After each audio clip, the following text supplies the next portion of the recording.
In the heart of a seemingly idyllic suburban neighborhood, we are introduced to Lester Burnham, Kevin Spacey, a 42-year-old father, husband, and advertising executive who serves as the film's narrator. Lester's life appears to be the epitome of the American dream, yet it is marred by a profound sense of disillusionment and discontentment.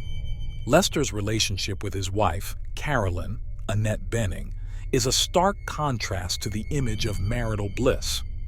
Carolyn is a materialistic and ambitious realtor who feels unfulfilled despite her outward success. The couple's marriage is strained, marked by emotional distance and resentment.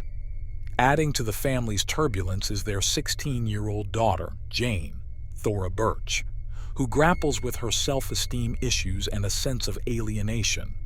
Lester himself is a self-described loser, feeling boring, faceless, and utterly forgettable in the grand scheme of things. Lester's life takes an unexpected turn when he attends a high school basketball game and encounters Angela Hayes, Mina Suvari, Jane's friend and classmate. Angela is an egotistical and confident young woman, and Lester becomes immediately infatuated with her, much to Jane's embarrassment.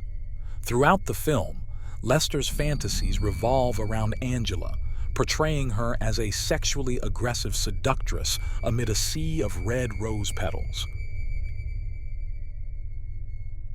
Enter the Burnhams' new neighbors, Colonel Frank Fitz, USMC, Chris Cooper, his distracted wife Barbara, Allison Janney, and their enigmatic son Ricky, Wes Bentley.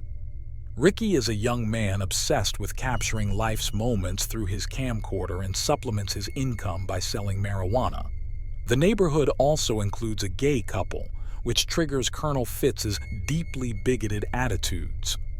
Over the course of a few days, each member of the Burnham family makes life-altering decisions that set their lives on uncharted courses. Carolyn embarks on an affair with her real estate rival, Buddy Kane, Peter Gallagher, and unexpectedly takes up shooting lessons at his suggestion. Lester, fed up with his soul-draining job, blackmails his boss Brad Dupree, Barry Del Sherman, for $60,000, quits, and opts for low-pressure employment as a burger flipper at a fast food chain. He even indulges in the purchase of his dream car, a 1970 Pontiac Firebird, and starts a fitness regimen to impress Angela. Additionally, he explores the world of genetically enhanced marijuana supplied by Ricky. Jane, while growing distant from Angela, forges a romantic connection with Ricky. They bond over Ricky's most cherished camcorder footage, a plastic grocery bag dancing in the wind, culminating in a sexual relationship. One night, after their intimate encounter, Jane confides in Ricky about her dissatisfaction with life, especially her indifferent parents. She even expresses the sentiment that someone should put her father out of his misery. In a chilling moment, Ricky asks if she wants him to kill Lester, to which she coldly responds in the affirmative. As tensions escalate, Colonel Fitz becomes increasingly concerned about the growing connection between Lester and Ricky. He delves into his son's possessions and stumbles upon footage of Lester working out in the nude, mistakenly concluding that his son is gay. Meanwhile, Lester discovers Carolyn's affair with Buddy Kane but seems remarkably unfazed by her infidelity. Carolyn, however, is devastated not by her exposed affair but by Lester's apparent indifference. Her anguish deepens when Buddy ends their affair.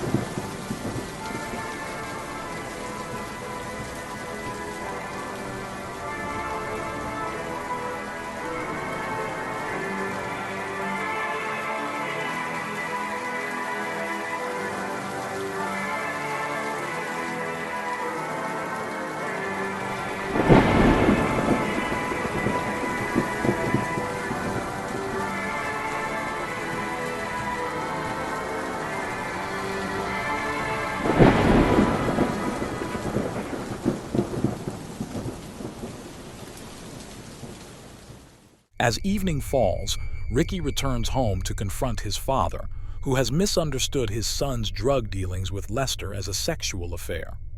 Ricky manipulates the situation, falsely agreeing that he is gay, pushing his father to violent extremes, and ultimately resulting in Colonel Fitz expelling Ricky from their home. Ricky rushes to Jane's house, proposing that they flee together to New York City, an idea Jane eagerly embraces, much to Angela's dismay. In a final confrontation with Angela, Ricky dismantles her self-assured facade, exposing her fear of being ordinary and using her friends, including Jane, to enhance her public image. Angela leaves the room in despair, leaving Jane and Ricky to reconcile. Amidst the chaos, Lester finds Colonel Fitz standing outside in the pouring rain, emotionally fragile. In a surprising turn of events, Colonel Fitz kisses Lester, who gently rebuffs his advances, explaining that he has the wrong idea. Colonel Fitz, consumed by shame and humiliation, wanders off into the rain. Simultaneously, Carolyn sits alone in her car, seething with anger, clutching a gun, her emotions spiraling out of control.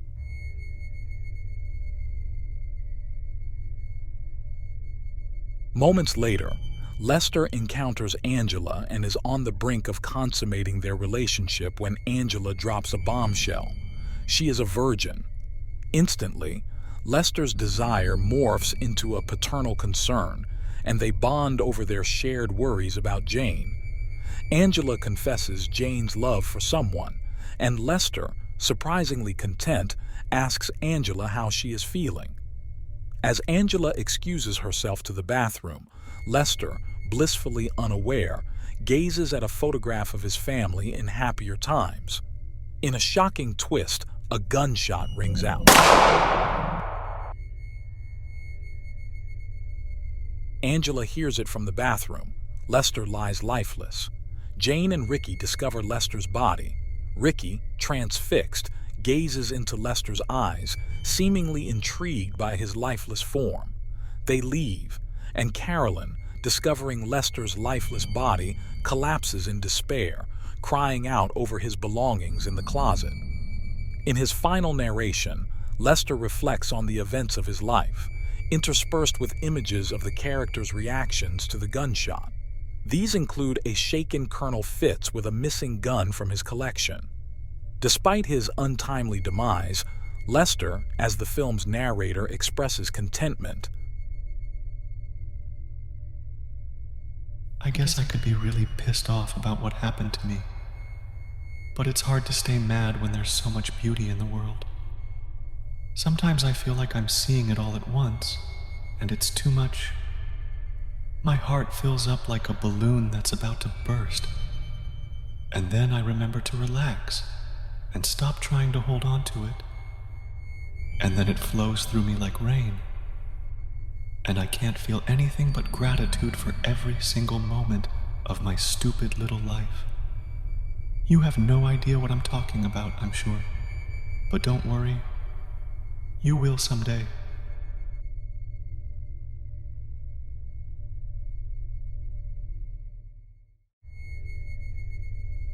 American Beauty is a poignant exploration of suburban discontent, sexual awakening, and the pursuit of authenticity in a world driven by appearances.